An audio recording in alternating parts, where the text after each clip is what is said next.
E o nosso papo nesta quarentena de coronavírus é com o Cogueto do Farrapos Rugby Clube, jogador da equipe profissional. Cogueto, muito boa tarde aqui, né? Estamos gravando à tarde. E aí, como é que está o amigo? E aí, boa tarde, tudo bem com vocês?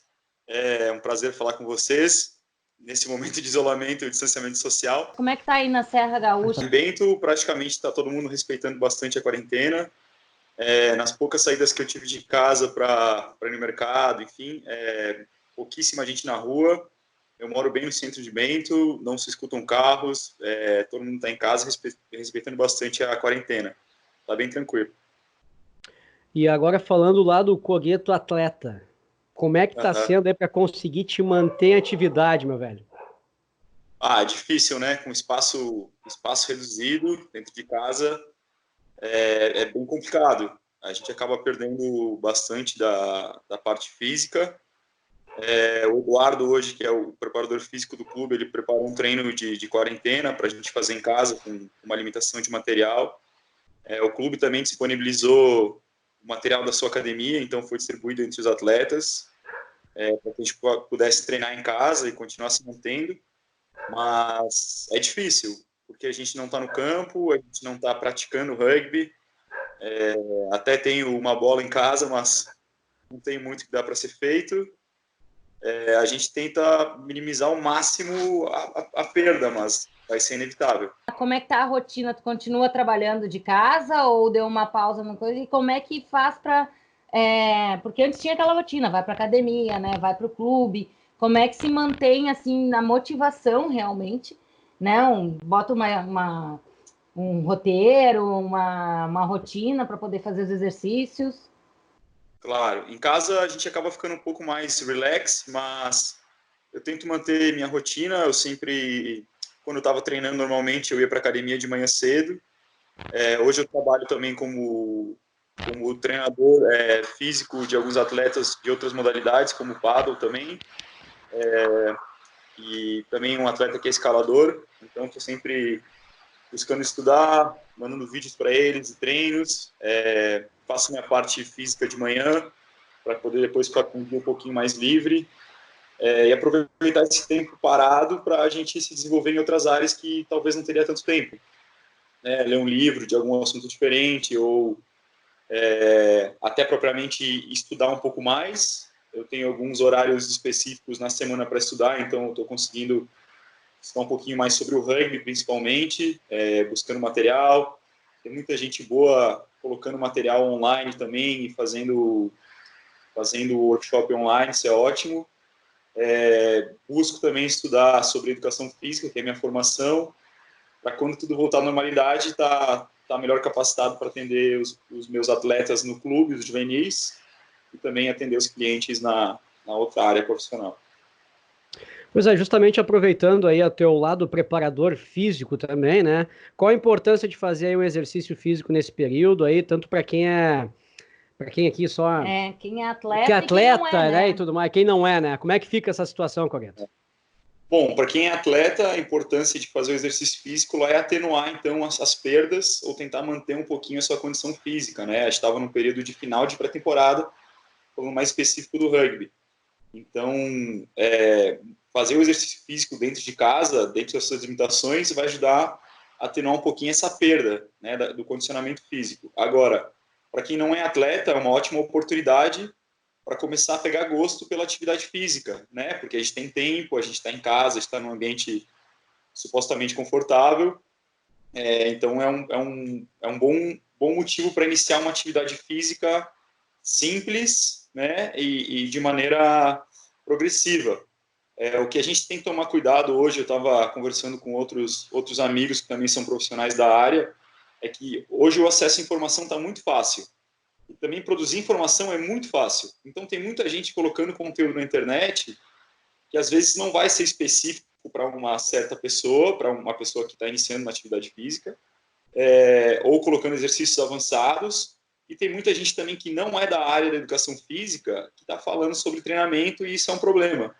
A gente vê como um problema porque daqui a pouco, como esse programa de treino ele é meio padrão, não tem individualidade, a pessoa que está em casa lá vai fazer o exercício, se não domina uma técnica, se for trabalhar na intensidade genérica que está na internet, vai fazer mal, vai se lesionar, não vai acabar conseguindo fazer, não vai ter prazer e nunca mais voltar para a atividade física.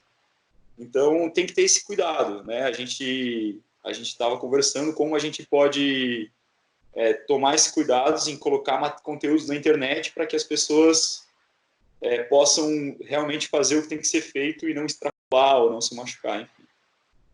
Até porque, né, Cogueto, daqui a pouco a gente tem outros, né, tem a parte cardíaca, né, que precisa se manter também ativo, precisa se manter em movimento, mas também tem a parte de alongamento, sei lá, daqui a pouco cada um tem uma especificidade. Boa, difícil, né? Né, que precisa ter, então precisa realmente, era a próxima pergunta, né, essa questão da orientação, da gente não começar sozinho, né, a gente não pode simplesmente vou ali, olho um canal de música, se eu tô parada há muito tempo, quero começar no hard, quero fazer aquelas danças que estão né, agora, quero fazer o hard. Aí sim, eu vou me prejudicar, posso não pegar a corona, mas me prejudico de outro lado. Vai parar no hospital por lesão. E aí pode pegar a corona no hospital.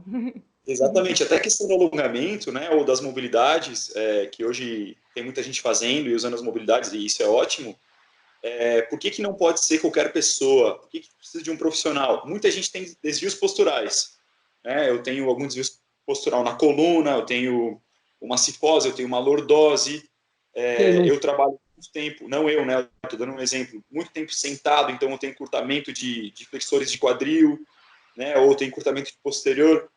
Se eu tenho um encurtamento de flexores de quadril e eu vou lá alongar a posterior, eu vou estar aumentando esse encurtamento, entendeu? Então, até os alongamentos, a gente tem que ter um certo cuidado.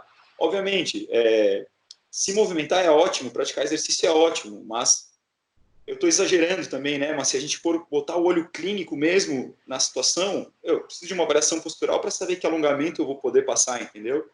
Então, é um pouquinho complicado. Eu acho ótimo que as pessoas tenham essa atitude de treinar e de se movimentar. Eu acho ótimo também a internet para o profissional promover o seu trabalho, mas quando a gente coloca um conteúdo lá, a gente tem que ser bem específico e para quem a gente está passando, né? Saber, na verdade, com relação agora à questão de retorno. Não sabemos quando vamos retornar, mas tu que é um cara que já trabalha também nessa parte da preparação física, que tempo as equipes vão precisar para estar ativas, né, para estar adequadamente na questão física em modo de competição, Cogueto? Então, a gente não tem como colocar um número padrão em cima, porque vai depender muito de como as pessoas estão lidando com esse período em casa, né? Se a gente está conseguindo atenuar essa perda física, se a gente está conseguindo se manter e tal. Mas não tem um tempo determinado já. A gente tem que avaliar a situação.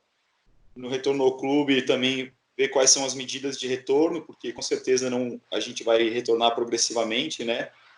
Obviamente tem que aguardar as orientações das autoridades para saber como vai ser essa volta.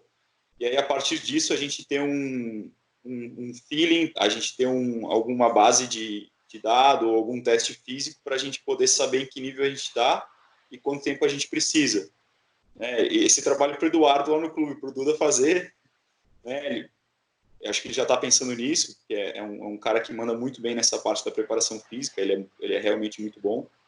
E aí, conseguir avaliar, ter os dados, saber onde a gente está, para saber para onde a gente vai e como a gente vai, né? Mas eu acho que vai ser prejudicado sim. Vai ser prejudicado sim, porque pelo calendário a gente não vai ter muito tempo para ajudar a competição lá para frente, se acontecer, né? Talvez tenha a possibilidade de algumas competições não acontecerem. Né? Isso não é informação oficial de ninguém, mas a gente presume que isso pode ocorrer. E aí a gente vai ter que se adaptar com o calendário, com o tempo que a gente tem e a condição que a gente está para poder chegar no melhor nível depois. Até porque quanto mais tempo ficar parado, pior né? Mais requer uma preparação adequada, porque não é uma parada de férias apenas. É uma parada Exato. Que a gente não sabe quanto for, e se durarem meses, fica praticamente inviável até, né, conseguir entrar em um alto nível de competição. Exato, exatamente. Perfeito. Até o calendário desse ano, a proposta ia ser diferente, né? Vai ser Campeonato Brasileiro e o Gaúcho simultâneos. Então, a gente não ia ter todo aquele tempo do Campeonato Gaúcho, né, para ir crescendo durante a competição, e aí chegar melhor preparado lá no Brasileiro. Se manter o calendário, a gente vai ter esses jogos intercalados e a gente vai precisar estar na melhor condição física possível, né, dentro dessas limitações aí de tempo. E até falando dessa questão da preparação física, desse retorno, puxando agora para o maior evento que a gente tem aí, né, de esportivo do mundo, que agora acabou de ser, né, postergado, né, foi adiado. Então a gente entende também um pouco essa parte, né? Não é a questão só do coronavírus, do medo de ser infectado agora, né? Mas isso aí mesmo, né? Agora eu estava pensando aqui enquanto falando, essa recuperação não teria um tempo hábil, talvez, para os atletas, para quem tá, né, não está treinando, no caso, né? Se recuperar a tempo. Tu concorda com esse adiamento? Tu acha como é que foi essa atitude? Eu concordo total com o adiamento das Olimpíadas, uma pela questão de a gente não saber como a situação vai estar em alguns meses, né? E segundo, eu acho que as Olimpíadas é a competição máxima do esporte no mundo, onde os melhores atletas do mundo vão estar competindo. E o que é uma Olimpíada sem uma quebra de recorde, né? Então, eu acho que se a data se mantesse, os atletas não iam chegar na sua melhor condição física, talvez não quebrariam recordes. Isso impacta em muitas coisas, né? Resultado, competição. Um atleta que esteja morando na Itália hoje não teria a mesma condição de treinar em um país que está menos atingido pela pandemia. Então, eu acho que o adiamento foi a melhor decisão possível. Obviamente, tem o prejuízo financeiro agora, né, pelo adiamento, mas eu acho que em prol do esporte, sem pensar na parte da grana, eu acho que foi uma decisão acertada. Para encerrar, então, Cogueto, uma mensagem final para a galera que está em quarentena, tu que é o cara da atividade física, tem esse conhecimento, o que tu diz aí para o pessoal que está em quarentena? Nós também aceitamos esta sugestão que você vai dar agora, por favor. Legal. Cara, então, na verdade é uma situação, não é uma situação comum, né? Então, eu estou ainda me adaptando, todo mundo está passando por isso, mas o que eu poderia falar para as pessoas é que se alimentem bem, né? Controlar essa ansiedade que a gente tem em casa e querendo comer tudo. Nos primeiros dias estavam assim, eu estava me segurando bastante, que criem uma rotina, que vão dormir no mesmo horário, que acordem no mesmo horário, que se distraiam, aproveitem esse tempo para se capacitar, para estudar, mas também que tem momentos de lazer. Estando isolado ou com a família, é um ótimo momento para a gente poder aproveitar junto. Busquem uma atividade física que seja específica e seja segura para todo mundo, e aproveitar essa situação para a gente crescer também, né? Fazer coisas que a gente talvez não teria aquele tempo hábil, como ler um livro, estudar, se capacitar, e vamos encarar essa aí que a gente logo está de volta à rotina normal. Assim esperamos, assim torcemos para que, né, esse tempo aí seja o mais curto possível de isolamento. Obrigado, Cogueto, aí mais uma vez por sempre nos atender aí, conversar com a gente. Eu agradeço o contato de vocês. Tiro um pouco do meu distanciamento social aqui, estou isolado em casa, mas legal ver pessoas e falar com pessoas, né? É importante, além da família, Sempre claro. importante. Sempre importante, beleza? Muito obrigado.